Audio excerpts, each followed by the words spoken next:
BTR बिसायख'थिखौ नोजोर बोनानै मोनफ्रोमबो दोलोआ गावबा गावनि दोलोखौ गोख्रों खालामनायनि थांखिजों जयनिं हाबाफारि लानायखौ सानफ्रोमबो नुबोगासिनो दं।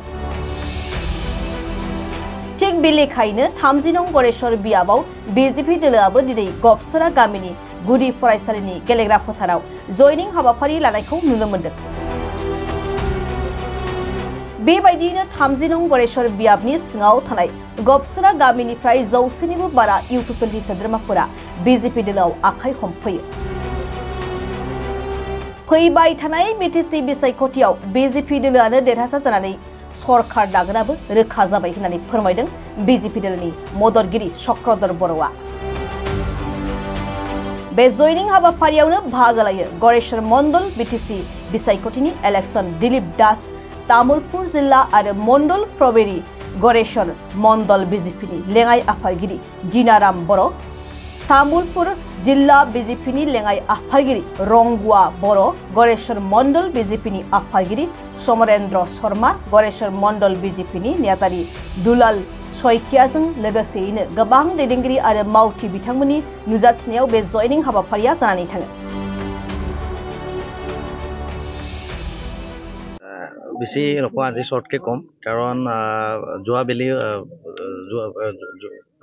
যোৱাকালিও আমি যিহেতু জইনিং কাৰ্যসূচী কৰিছোঁ আৰু ভাৰতীয় জনতা পাৰ্টিৰ কাৰণে দিনে ৰাতি লাগি আছোঁ, মানে সেইকাৰণে কষ্টও পাইছোঁ বহুত, মানে দেহাটো কষ্ট পাই আছোঁ, কিন্তু দলৰ কাৰণে কাম কৰিব লাগিব। তেনেকুৱা পৰিৱেশত আজি এই গবচৰা গাঁৱত যি প্ৰাইমাৰী LP স্কুলৰ প্ৰাংগণত আজি যথেষ্ট আই মাতৃসকলে মোক ভাল পায় বা ভাৰতীয় জনতা পাৰ্টিৰ আদৰ্শক ভাল পায় বা আমাৰ দিলীপ দাক ভাল পায়, মাননীয় মুখ্যমন্ত্ৰী তেখেতক যথেষ্ট ভাল পায়। সেইকাৰণে আমাৰ ভাৰতীয় জনতা পাৰ্টিত তেখেতসকলে জইনিং কৰিছে আৰু জইনিং কৰাৰ পিছত মই নিজকে উৎফুল্লিত হৈছোঁ, কাৰণ যোৱা বেলিত আমি খুব কিছু কম ভোটত হাৰিছোঁ। এইবাৰ আমি যথেষ্ট ব্যৱধানৰ জয় হ'ম, কাৰণ গণেশ্বৰ পৰিষদীয় সমষ্টিত যিহেতু আপোনালোকে চবেই জানে যে যোৱাবাৰ আমাৰ বড়ো ভোট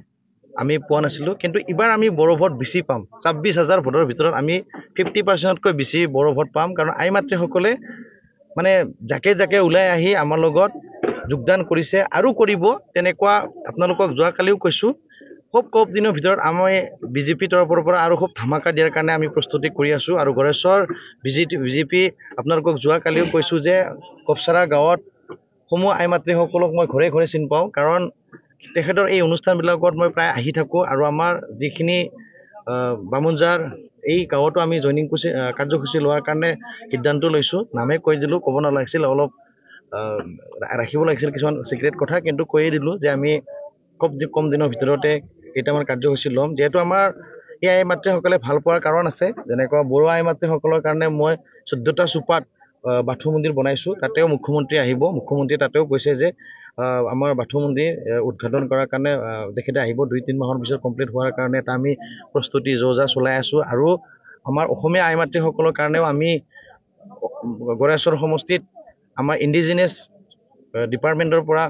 নামঘৰ বা এনেকুৱা ঐতিহাসিক মন্দিৰ কৰাৰ কাৰণে মই সিদ্ধান্ত কৰিছোঁ, কাৰণ চব জনগোষ্ঠীৰ কাৰণে কাম কৰিম, কাৰণ এটা জনগোষ্ঠীৰ কাম কৰিলে বেলেগ জনগোষ্ঠীয়ে বেয়া পাব। গতিকে তেনেকুৱা আমি ভাবিছোঁ যে আমাৰ মহান ব্যক্তি অসমৰ মুখ্যমন্ত্ৰী মাননীয় ডক্টৰ হিমন্ত বিশ্ব শৰ্মা, তেখেতৰ লগত কথা পাতি কেনে যথেষ্ট ভাল পাইছোঁ, কাৰণ তেখেতে বহুত কাম কৰিব দিছে। আমি কম দিনৰ ভিতৰতে যিহেতু গড়েশ্বৰ পৰিষদীয় সমষ্টিৰ প্ৰচাৰৰ কাৰণে 9 তাৰিখে বেঙনাহাটীত তেখেতে আহিব। অহাৰ পিছত আমি আৰু কথা পাতিম যে সমষ্টি ধৰি লওঁ আমাৰ গবচৰা গাঁৱত যথেষ্ট ৰাস্তা ঘাট বেয়া, এই ৰাস্তা ঘাটৰ কাৰণে আমি কিছু কাম কৰিব লাগিব। এই ৰাস্তা ঘাটৰ বিষয়ে মাননীয় মুখ্যমন্ত্ৰীক ক'ম, আৰু যিমানখিনি পাৰোঁ আমি যিহেতু 1 মাহ ইলেকশ্যন আছে, গতিকে জয় হোৱাটো খাটাং। আৰু জয় হোৱাৰ পিছত আমাৰ আই মাতৃৰ যিটো আশা, এই আশাখিনি সপোনখিনি আমি পূৰণ কৰিব লাগিব। কাৰণ ল'ৰা হিচাপে মোক যিহেতু ভাল পায়, মই ল'ৰা হিচাপে সিহঁতক দায়িত্ব ল'ব লাগিব, কাৰোবাৰ ভণ্টি হিচাপে মই দায়িত্ব ল'ব লাগিব, বা দাদা হিচাপে মই সিহঁতৰ দায়িত্বখিনি ল'ব লাগিব। নহ'লে মোকো এই UPPL BPFৰ দৰে আকৌ বেয়া পোৱা হ'ব। গতিকে মই পাৰ্টীৰ স্বাৰ্থত, মই নিজৰ স্বাৰ্থৰ কাৰণে নহয়, পাৰ্টীৰ স্বাৰ্থত মই কাম কৰিম। আৰু পাৰ্টীৰ স্বাৰ্থৰ কাৰণে গড়েশ্বৰ সমষ্টিটো জয় হোৱাটো এইবাৰ যিকোনো প্ৰকাৰে আমি জয় কৰিম। আৰু ভাৰতীয় জনতা পাৰ্টিত এইমাত্ৰ আমাৰ ভাইটিজনে ক'লে যে UPPLক বেয়া পাই তেখেতে আহিছিল, যোৱাকালি PPFক বেয়া পাই কিনে আহিছিলে। তেনেকুৱা পৰিৱেশত আমি আপোনালোকক খুব কম দিনৰ ভিতৰত আৰু ডাঙৰ কাৰ্যসূচী এটা লৈ আছোঁ আপোনালোকে প্ৰস্তুতি হৈ থাকিব মই এটা বস্তু সুধিছোঁ ৰাইজে এইটোৱেই বিচাৰিছে নতুনত্ব যে আমাৰ প্ৰথমতে শিক্ষা লাগিব বা ৰাস্তা ঘাট আমাৰ যথেষ্ট বেয়া 404টা চুপা থকাৰ পিছত আমাৰ ধৰি লওক গাছবাৰী পাম বা আমাৰ তেনেকুৱা গপচাৰা তেনেকুৱা গাঁও কিছুমান হাজোলপাৰা তেনেকুৱা বহুত গাঁও আছে এই গাঁওবিলাকত আপোনাৰ পৰিৱেশ নাই মানে অহা যোৱাৰ পৰিৱেশ এটা নাই সেই পৰিৱেশটো আমি চেঞ্জ কৰিব লাগিব সেইখিনি সমাজে দেখা পাইছে যে যিহেতু মই মডেল ভিলেজ হিচাপত যেনে আমাৰ মাননীয় প্ৰধানমন্ত্ৰীয়ে তেখেতে কৈছিলে যে প্ৰথমতে এজন ৰাজনীতিক হ'ব লাগিলে প্ৰথমতে মডেল ভিলেজ ডেভেলপমেণ্ট কৰিব লাগিব সেই অনুশাসন তাৰ তেখেতৰ মই অনুশাসন চলে কেনে কাম কৰিছোঁ প্ৰথমতে মই একচুৱেলি কাম কৰিছোঁ যে নিজৰ গাঁওখন ডেভেলপ কৰিব লাগিব প্ৰথমতে মই আমাৰ গাঁওখন ডেভেলপ কৰিলোঁ কৰাৰ পিছত প্ৰচাৰ হ'লোঁ যে চক্ৰ বড়ো এজ এ সমাজৰ কাম কৰা ব্যক্তি তেনে পৰিৱেশত ৰাইজে চবে গম পাইছে যে চক্ৰ বড়ো এজ এ এইবাৰ গড়েশ্বৰ পৰিষদীয় সমষ্টিৰ কাৰণে এজ এ ফিট কেণ্ডিডেট বুলি চবে ভাবিছে সেইকাৰণে আজি আই মাতৃসকলে মোৰ লগত চবে জইনিঙত আগভাগ লৈছে আৰু আহিবলগীয়া দিনত আৰু আগভাগ ল'ব কাৰণ কিবা এটা ফিউচাৰ দেখা পাইছে সেইকাৰণে আজি আই মাতৃসকলে এই ৰাতি 9 বজাত জইনিং কাৰ্যসূচী ক'তো আপোনাৰ গড়েশ্বৰ সমষ্টিত হোৱা নাই আৰু তেনেকুৱা পৰিৱেশত হোৱাও নাই বা নহয়েও কিন্তু কিয় আজি ভাত ৰান্ধিব লগা সময়ত আই মাতৃসকলে আজি জইনিং কাৰ্যসূচীত আহিছে কিবা এটা লক্ষ্য দেখা পাইছে আজি 20-22 বছৰ ধৰি এটা দলং কমপ্লিট হোৱা নাই UPPL দল বা BPF দল সেইকাৰণে মানুহখিনি বহুতে দুখ পাইছে যে সেই পাৰ্টিৰ পৰা বহুতে আজি আহি আমাৰ এই BPFত মানে BJPত জইনিং কাৰ্যসূচীত আগভাগ লৈছে আৰু আহিবলগীয়া দিনবিলাকত আৰু আগভাগ ল'ব থাকিলেও যিহেতু আমাৰ এতিয়া ইলেকশ্যন যিহেতু আহিল যিহেতু UPPL পৰাও বঁটা গৰম হ'ল গতিকে আমাৰ BPFৰ আমাৰ যিহেতু 60-40 সিহঁতৰ লগত আছিলে যিটো পাৰ্টিত আমি হাৰোঁ তাতে 40% আছিল কিন্তু আমাৰ সেই কথাটো সিহঁতে UPPLে নাৰাখিলে সেইকাৰণে আজি আমাৰ যিহেতু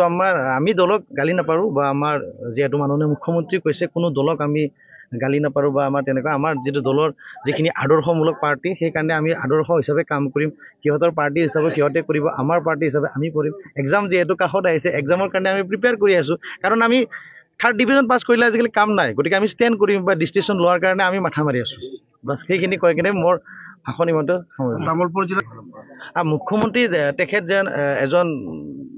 বহুত চিন্তাশীল ব্যক্তি তেখেতে জানে যে গড়েশ্বৰত যদি 9 তাৰিখে যাওঁ বা শুক্লাইত যদি আমি 3 তাৰিখে আহোঁ কিবা এটা তেখেতৰ চিন্তাধাৰা আছে সেইকাৰণে 9 তাৰিখে আহিব 9 তাৰিখে অহাৰ পিছত আমাৰ যিহেতু মাননীয় মণ্ডল সভাপতি তেখেতৰ সুবিধা থাকিব লাগিব আমাৰ দিলীপ দাৰ সুবিধা লাগিব সেই ৰাজ্যিক সভাপতিৰ লগত আলোচনাৰ থ্ৰুদি সেই কামটো লোৱা হৈছে আৰু আমাৰ যিহেতু বথৰ আমাৰ 91টা বথ আছে সেই বথত আজি বহুতো দিনে ৰাতি কাম চলি আছে আমাৰ প্ৰস্তুতি চলাই আছে যে মাননীয় মুখ্যমন্ত্ৰীক আমি ভালদৰে আদৰিব পাৰিম বা ভালদৰে আমাৰ পাৰ্টিৰ কাৰ্যকৰ্তাখিনিক আমি প্ৰদৰ্শন দেখুৱাব পাৰিম আৰু সেইখিনিক আমাৰ মাননীয় মুখ্যমন্ত্ৰী ভাল পায় আমাৰ পাৰ্টিৰ পৰা ভাল সিদ্ধান্ত এটা ল'ব